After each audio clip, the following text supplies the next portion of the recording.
மத்தேயு 24வது அதிகாரம் 40வது வசனம் 41வது வசனம். அப்பொழுது 2 பேர் வயலில் இருப்பார்கள், ஒருவன் ஏற்றுக்கொள்ளப்படுவான், ஒருவன் கைவிடப்படுவான். 2 ஸ்திரீகள் எந்திரம் அரைத்து கொண்டிருப்பார்கள், ஒருத்தி ஏற்றுக்கொள்ளப்படுவாள், ஒருத்தி கைவிடப்படுவாள்.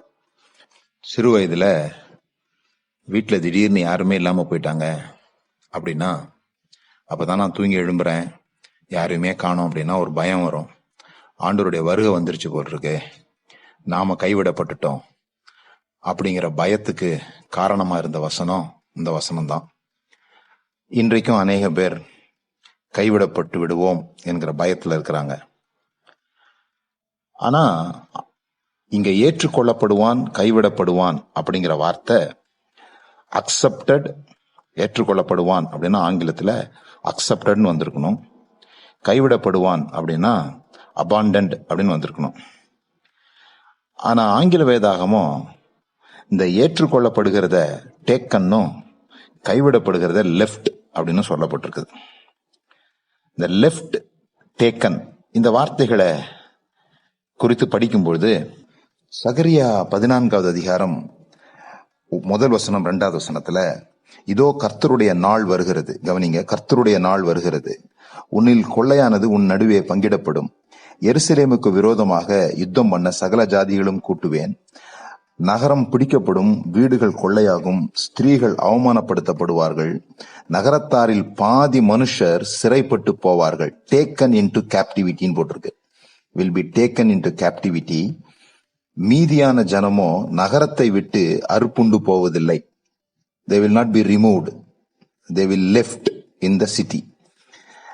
அப்படியானா இந்த வசனத்தின்படி லெஃப்ட் என்பது நல்ல விஷயமா போடப்பட்டிருக்குது. அதாவது அவங்க நகரத்துல இருக்கும்படி விட்டு போவாங்க, அவங்க அறுப்புண்டு போவதில்லை. பாதி மனுஷர் சிறைப்பட்டு போவார்கள், டேக்கன் இன்டு கேப்டிவிட்டி. அப்போ டேக்கன் என்பது ஏற்றுக்கொள்ளப்படுதல் அல்லது எடுத்துக்கொண்டு போகப்படுதல் என்பது பாதிப்பாகவும், விட்டுவிடப்படுதல் என்பது நலமாகவும் இந்த இடத்தில் தோன்றி இருக்கிறது. மேலும் இங்க ஒரு நல்லவன் எடுத்துக்கொள்ளப்படுவான், கெட்டவன் கைவிடப்படுவான், அல்லது விசுவாசி எடுத்துக்கொள்ளப்படுவான், அவிசுவாசி கைவிடப்படுவான் அப்படி சொல்லலன்றதை நம்ம கவனிக்கணும். This is random killing. இது நல்லவன் கெட்டவன் கிடையாது.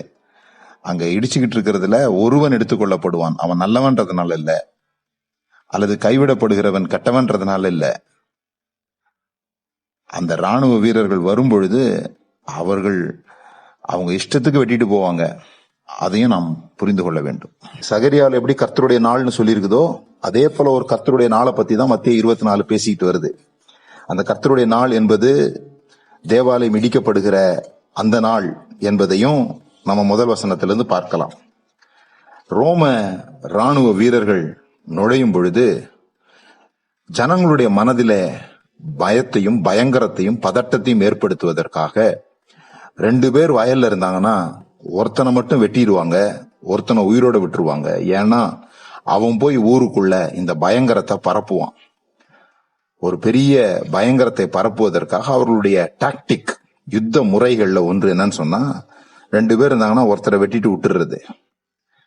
அப்போ இங்க ஏற்றுக்கொள்ளப்படுவான் என்பது டேக்கன், வெட்டப்படுவான். கைவிடப்படுவான் அல்லது கைவிடப்படுவாள் என்பது சொல்வது வெட்டப்படாமல் விட்டு விடுவது. இப்படி பார்க்க போனா கைவிடப்படுகிறது நல்லது.